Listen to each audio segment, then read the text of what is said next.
Greetings and salutations. Welcome to the Dave Moore Show. I am your host again, Dave Moore.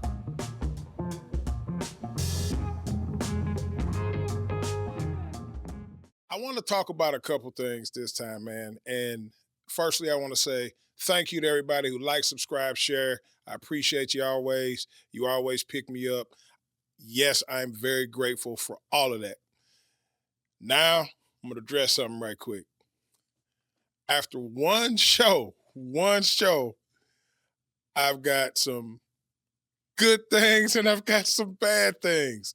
Apparently, they've struck the nerve of a few people, but good. That's what we're supposed to do. We're supposed to strike your nerve because you're supposed to grow.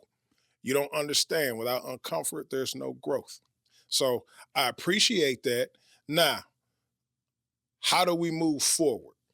We move forward by accepting that, yeah, nobody's perfect. We're not perfect. Yeah, we have work to do. And yeah, we have to put the work in order for us to get to where we need to be. On this show, I want to talk about three compartments. We're going to talk about mind, body, and soul. We addressed it before, but now I'm going to dive into it a little bit because the one thing that I've noticed is there's definitely a lack there of teaching going on. Lack there of teaching. What does it mean when it says prepare yourself every morning, mind, body, and soul? What does that mean? Let's start with the mind. I wake up every morning and I have a routine. What's your routine? I protect my mind, me personally, with a little bit of meditation because that gets rid of all the negativity. Now, when I get rid of all the negativity, I'm able to think clearly on what my goal is. And me personally, my goal is always the same every morning. What can I do to advance my family forward? What can I do to make the people around me or the people that are most important to me, what can I do to make them safe, secure, and make sure that they have the things that they need to be successful? That's my meditation part. I probably do that for about 30 minutes every single morning. Body. You have to work out. And yeah, I'm not where I would like to be. And maybe a lot of you all are not where you would like to be.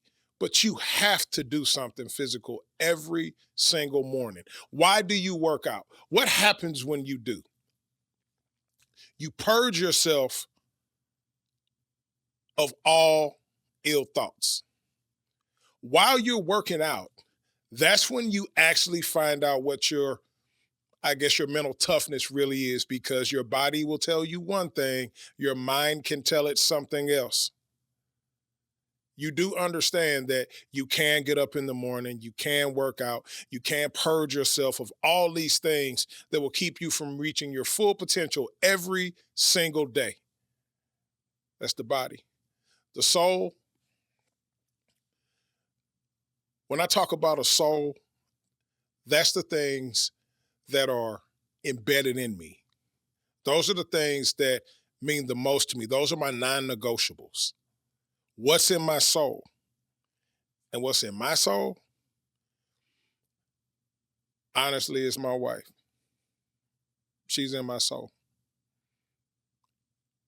I have to protect her here, when I'm not here, when I'm dead and gone. I have to make sure that she gets everything she needs so she can live the best life possible, because I'm responsible for her just like she's responsible for me. Once you take those things seriously, let's just call a spade, man. Who can stop you? Who can stop you? Once you actually put thought behind mind, body, and soul, and you achieve it every single day, you do it every morning, it becomes a routine. I also have a sauna. I like to use my sauna, just guilty pleasure, man. I have a portable sauna. I like to do that. I enjoy that. But anyway, once you get a routine down in the morning, it is so important that when I walk out my door, I'm ready to go. My mind is centered because I'm at peace. My body's ready to go because I got my blood pumping. I done a few things. You done your exercises. If it's cardio that you into, you done your cardio. You actually ready to go. Your blood's moving. So now it's time to get up and do the physical part. The last part, when you walk out that door, your soul has to be at peace because that gives you purpose. It gives me purpose. And once all three, as the younger kids, my generation, I call it form Voltron. If you don't know what that is, look it up. Once it forms Voltron, you become unstoppable. Now it's time to go out the door and go amongst your day. Whatever that day is to you, whatever you have planned for that day, whatever your task at hand is, it's time for you to go attack it. Can you actually say that you love the people that are important to you if you don't put your best foot forward every single time? I look at people with families and, you know, you might hear a husband complain about his better half. You might hear the wife complain about her better half. He doesn't do this. She doesn't do this. They don't do this. And the one thing that I ask them is, does that person mean everything to you? Can you breathe without them? If it does, how can you cheat them? How could you let a moment go by where you're not putting them first? And that goes back into what we talked about earlier, being a servant leader. And that's going to be a whole nother episode, but I sincerely believe in that. But how can you say you love something with all your heart and all your soul and you not protect that? Because let's just call a spade a spade. Man, the world is we said it before, the world's a tricky place to navigate. These waters, man, it's up and down, it's bad. Consistency is almost a lost art. You got to have a routine that you do every single day that makes you better. That means that if it's 5 a.m, if that's the time you got to start your day to get your routine going, if your routine is an hour, if it's an hour and a half, you got to do it.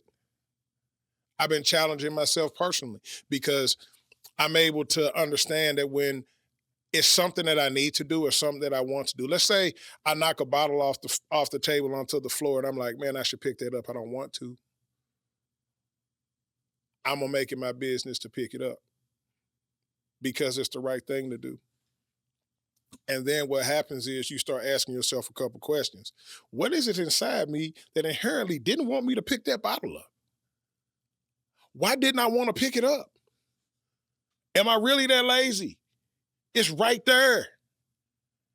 So what I've been doing is anytime my mind tells me not to do something and I know it's not going to kill me, I'm going to do it anyway, and I do it now. Right now. I don't wait. If you shoot a shot into the trash can and miss, you know how you just let it sit there for a minute? And you're like, when I get up, I'll get to it? No, I get up and go get it now. With me personally, I get up and come sit down and I do it until I make it. But you get the point. The person that I work for, I've heard for 15 years, you know what his favorite word is? Now. Right now. Not later. Not later on. Right now. I want to talk about a winner's mentality because I hear a lot of people saying that they're winners. I hear a lot of people saying they're the best. Yeah, and that's a badass belt, boy. You might as well go ahead and look at that. That's a nice one. You never have to worry about where I'm from. I'm always going to show you. You're going to know I'm from St. Louis, Missouri. Whether I'm in St. Louis or any part of the world, I love home and I represent it everywhere I go. And this is a St. Louis Cardinal belt, which I'm proud to have. But speaking on winning, what does it take to be a winner? What do all winners, what do all elite level People, well, let's gonna say players, but no, there's more than players. Elite level people, what do they have in common? They have something called a routine. They wake up every morning with a routine that's second to none, that puts them in the mind state of going out the door and being successful. It's what they do. Ask them. Find somebody that you admire that's where you want to be and ask them, what's the very first three things you do when you wake up? I guarantee if you ask them, do you do it every day? The answer is probably going to be yeah. Yeah. Because once you come up with a routine that does work for you, it's kind of like practicing. When you practice enough, game time is easy. When you practice your routine enough, every morning, every day, when you walk out the door, that part becomes easy. Don't make me use a car business analogy where you work hard on the lot. Therefore, when you come inside, I've done the hard part. Now it becomes easy. And yes, we're going to have car people on the show. Yes, we're going to dive into that because for those of you who know me, that's what I've been doing for a long time. I don't have to sit here and tell you what my resume is. If you don't know, ask somebody, they'll tell you. But I work hard to get to where I am. And I'm not letting it go for anybody because I work hard to stay where I am. I work hard, and you have to reinvent yourself all the time. And we talked about the last show about how hard it is to reinvent yourself, man. You got to do it 3 times just to break even. And I know so many people who haven't even done it once. And those are the people that I'm talking to now. Some of you are my friends. Some of you take the path of least resistance. And some of you need to get on the ball because the world is not going to wait for you. It doesn't owe you anything. Life is not here just for you to just exist. Man, some of y'all better get on the ball or you're going to get left behind. And then you're going to be looking at everybody else like, why you leaving me? Then we start with the shame tactics. Well, guess what, man? I done built myself up. You can't shame me. Not a man, woman, or child can shame me. None. It doesn't work. I'm already built for that. But I'm telling you, you better get your stuff together because the world is not going to take it easy on you. It's going to do nothing but get harder from here. But if you change with it and you prepare, man, you're invincible. You can do anything. Nobody can stop you if you have the right tools. Nobody can stop you if you take the time, the necessary time, to do the things that you're supposed to do. So you can get out here in this world and really go after it, man. What is it that you want out of the world? Do you know? What is it that you want? If I was sitting there talking to you personally and I said, what is it that you want out of the world? What is it? What's your game plan? What's the end goal? Half the people will look at me and say, man, I ain't trying to hear that. I'm trying to live today. I live for the moment. I hear that quite frequently. I love that one. I live for the moment. I live for moments with an S. Moments, because I don't just live for one moment. I live for as many moments as I can.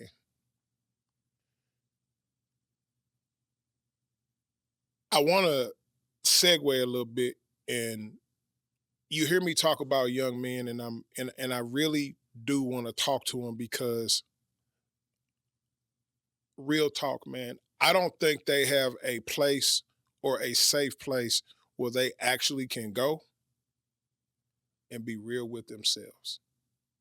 That conversation that you have in the mirror when you just sitting there looking at yourself, the unspoken conversation that you have with yourself. That one. I don't think y'all have a safe space. I saw a young man go into a professional environment with a wife beater and a binky. What do you call them? Pacifier. I, in a place of business. That almost breaks my heart.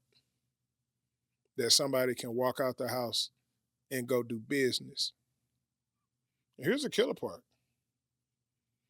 If you don't take that person seriously, they'll pretend you're the problem.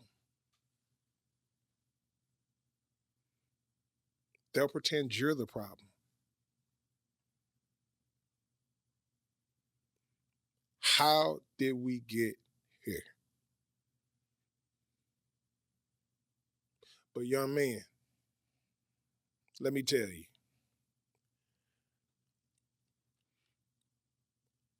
there are men in the world who want you all to win. There are men in the world that care about you. And there are men in the world that will be decent examples for you. Not perfect, decent examples for you. So you have some playbook. Because if I ask you a question, what is the definition of a man? What is it? What does it mean to you? Does it mean suffering? Does it mean do what I say? Does it mean I'm the man?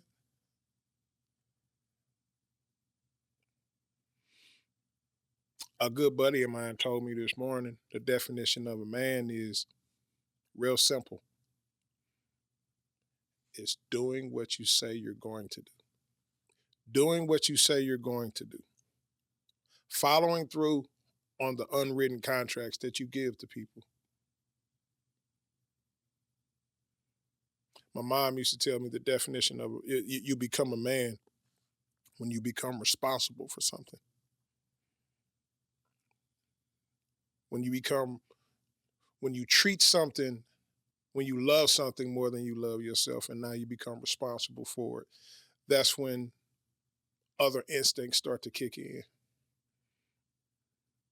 When you're walking with your wife and then you switch her from the outside to the inside because you don't want nothing to happen to her on the outside.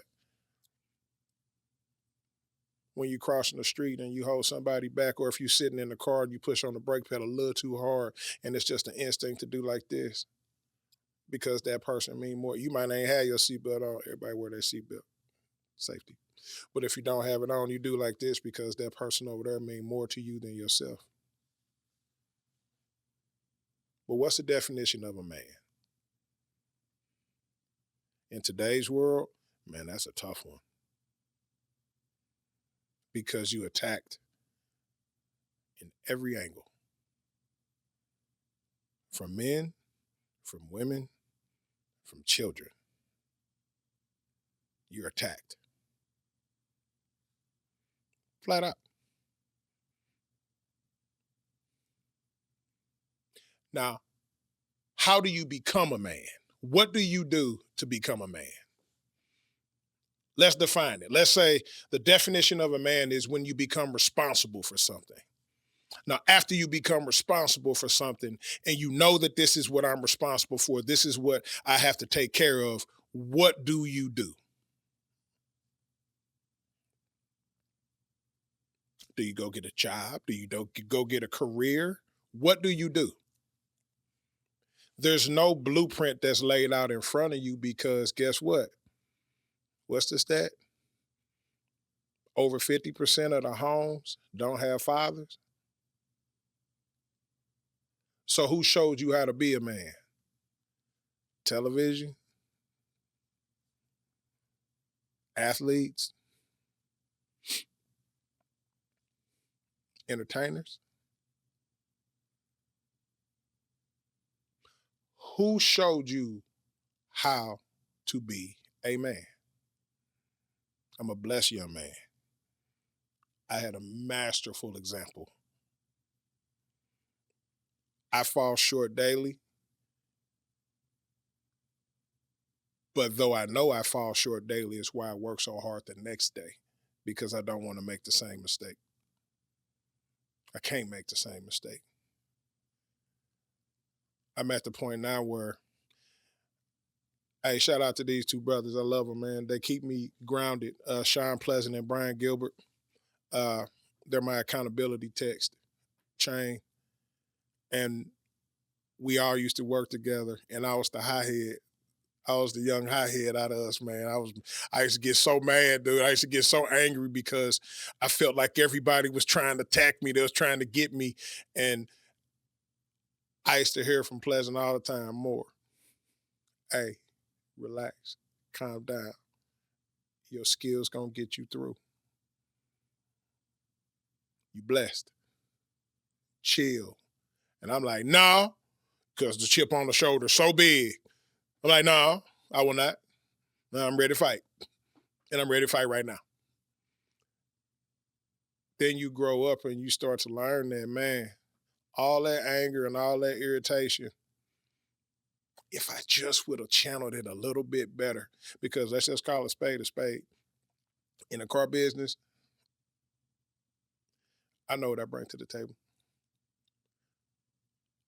But when I think back about the mistakes that I made, I start thinking about how much time I wasted because I could have been getting better at my craft instead of being emotional.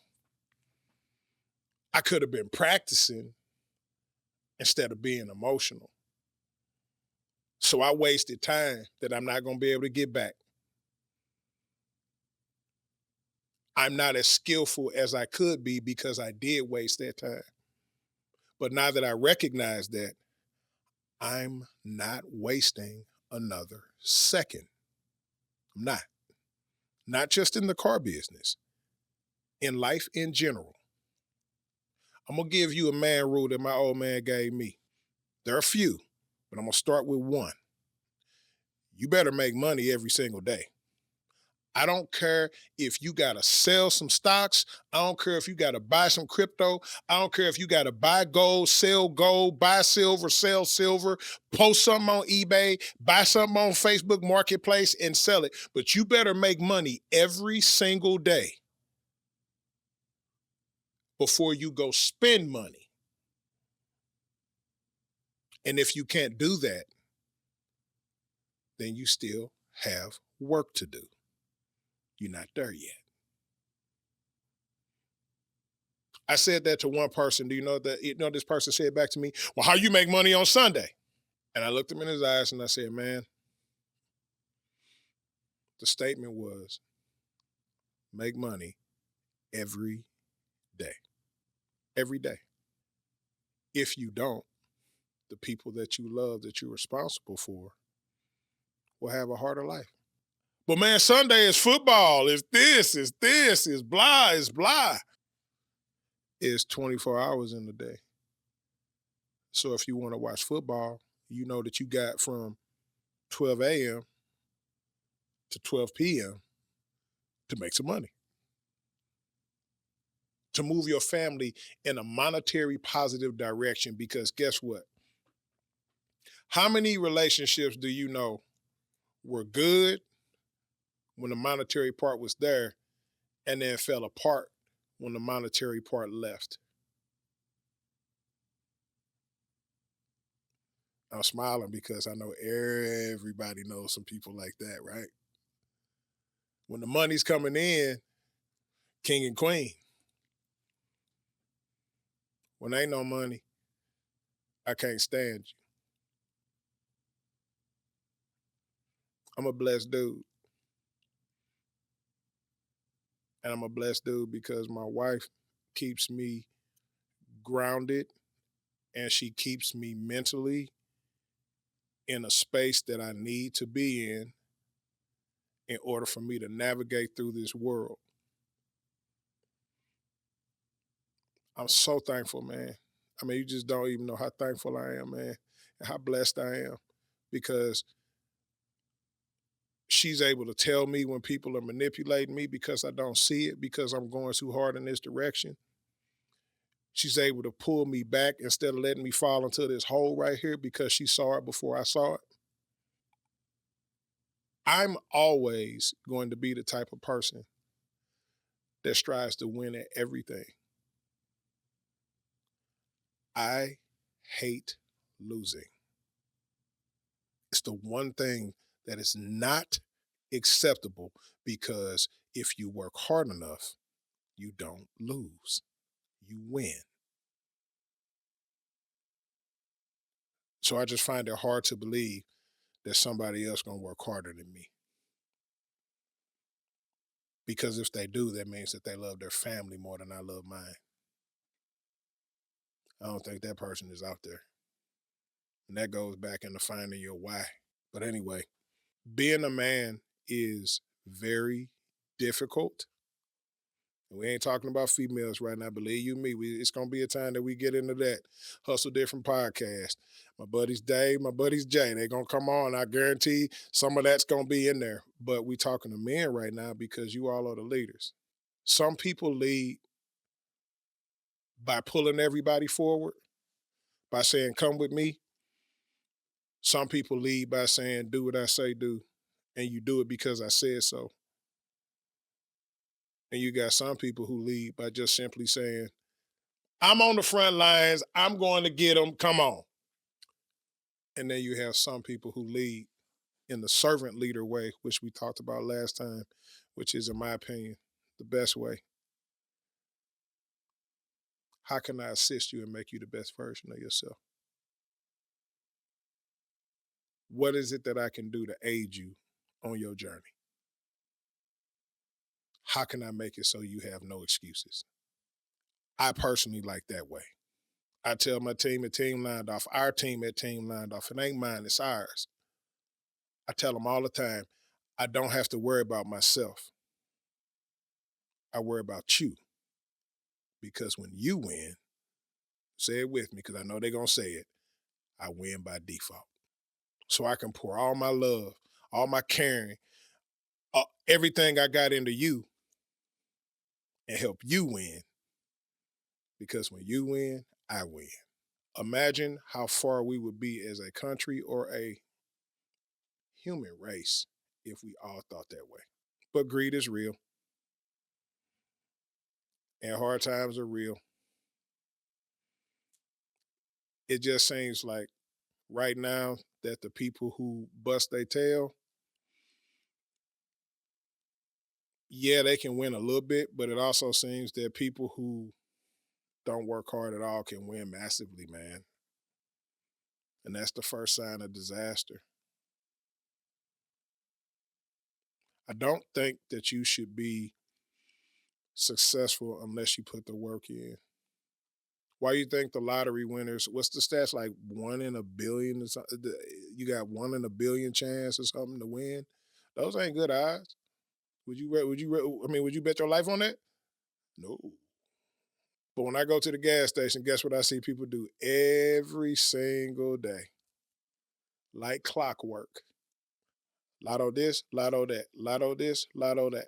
I see some people playing around and not taking things seriously. And I look at them and I say, hey, instead of you doing that, you telling me it ain't something you could be doing to better yourself? Ain't something you could be doing to better the people around you? I'm big on energy and presence.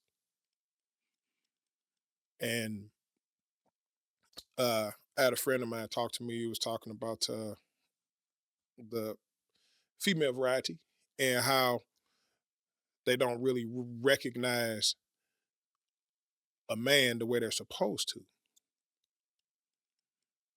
And he looked for comfort from me. And I looked him in his face and I said, I'm gonna give you an example of something, right? Remember how when your grandmama used to come to your house, if you were sitting there playing a game with your buddies and your grandmama came by and she wanted to see you?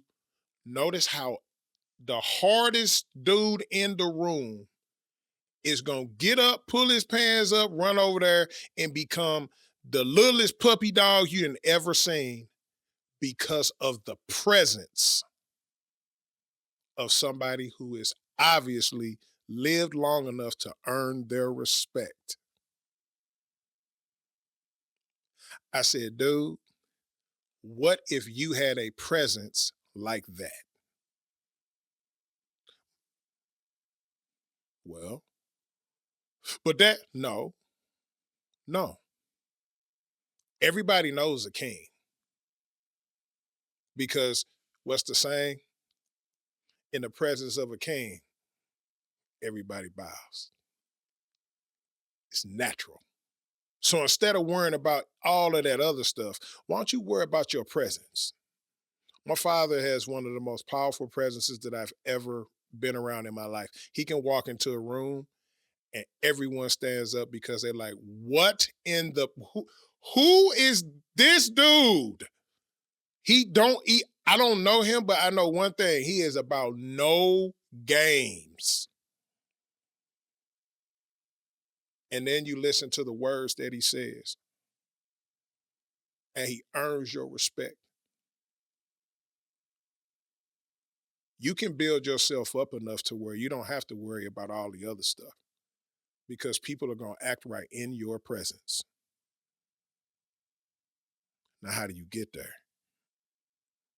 That's your journey. Can't tell you that part. If I could tell you that part, I'd be way richer than I am now. I have my own TV show and everything else. But that's the part you got to work on.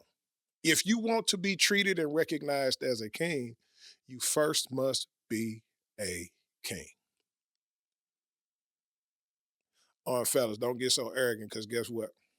In order for you to be a king, got to come from a queen. Let's be real. Can't be no king unless you come from a queen because every king got a mama. Facts. Different show. Different show.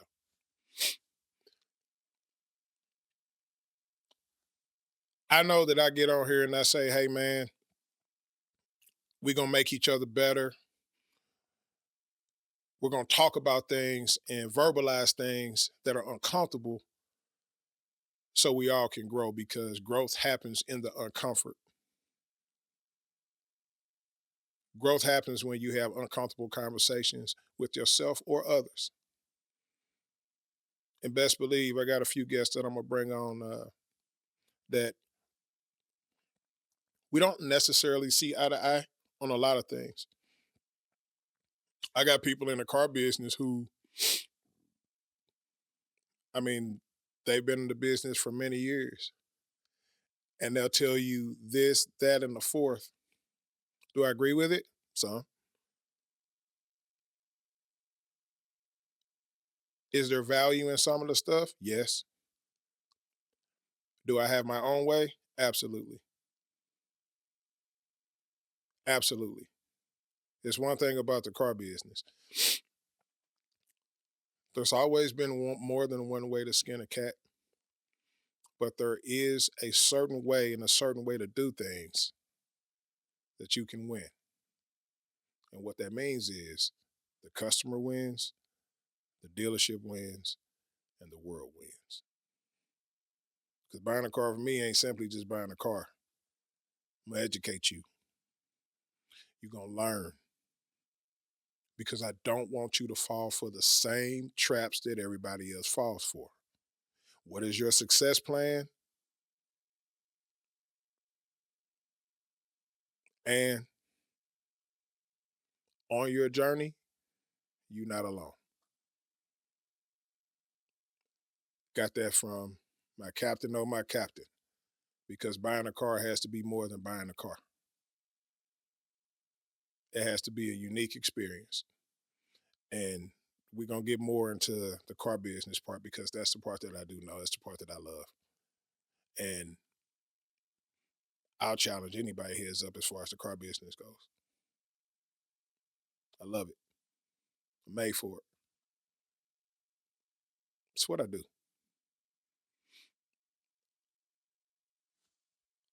I also want to segue into something right quick. And I absolutely love dogs. You're like, where did that come from? That was out of nowhere. Yes. I absolutely love dogs. I love the American Bully. And I want to shine a light on my bully community. My brothers, my sisters, I love you dearly. Uh, it's a great community, and they deserve to be mentioned. They deserve to be put in a spot where they can shine, because a lot of people don't know about that. And I'm here to advocate for the American Bully. I love them. I have 3 that I own right now. Uh, and guess what? They're going to be on the show too. That's right. I love dogs. I'm a big dog guy. We always said the ending of the show, what we're going to do, we're going to give you value, right? So now let's talk about one of my more favorite subjects, passive income. How many of you, A, are getting passive income? 2, know what passive income is? I'm going to explain it to you like this. If you have a job or a career and you don't have some other income source besides that, you're cheating yourself. Millionaires tell you all the time you need between 4 to 5 income streams. 4 to 5. Make you some passive money. I'm not a financial advisor, never claimed to be. Don't want to get sued. No, that's not me. But what I will do is tell you that you have to learn how to make monetary value besides going to work every day. You got to, if you want to succeed, because right now, the cost of everything is crazy. The cost to just live every day is crazy. So you got to prepare yourself for that. You got to prepare yourself for that. The only way to do that is to make a little extra money. I always recommend stocks and crypto and gold, and uh, I'm big into selling stuff, reselling things. I enjoy that, but you got to figure out a way to make a little extra income. That's how you keep your head above water, and that's how you get yourself out of people treating you poorly because you need them, and treating you better because you choose them. I understand being the person that needs them because I was that person. And then I understand being the person that chooses them because you've built yourself up enough that you can say, I choose you. That's very important. Very important. But get y'all some passive income. Make sure you're taking care of your family. We talked about mind, body, and soul. We went into it a little bit. Make sure you're doing your daily routine. If you don't have one, I challenge you to get one. On the next show, we're going to get into more about that daily routine. I might even, who knows, the guests, I'm going to ask them what their routine is, because their routine is very important. That's the practice before you walk out your door to go into the world to do whatever it is that you do. And if you're blessed enough to love what you do, I love what I do. If you're blessed enough to love what you do, it's really not working. I don't know how to say this any more plain. Put others before yourself. Make sure you love something more than you love yourself. And make sure that you're willing to put in the work, because, A, nothing worth gaining is easy. Why you think working out is so hard? Because when you work out, guess what happens the next day when you wake up? It's a little challenging, right? But if you consistently do that over and over again, it becomes easier and you become better. So I'm just here to remind you, work on your routine, get it down, find something that works for you, and go out there and kill the day. Hey man, thank y'all for coming. Thank you for watching. Thank you for putting up with my rants. Like, subscribe, share, and share with everybody, because together we can change the world. And to my future guest that's coming on, I appreciate you. We're going to shine some light on you all, because you are oh so gifted. And we're going to change the world and make it the best version of yourself that it can be. Peace.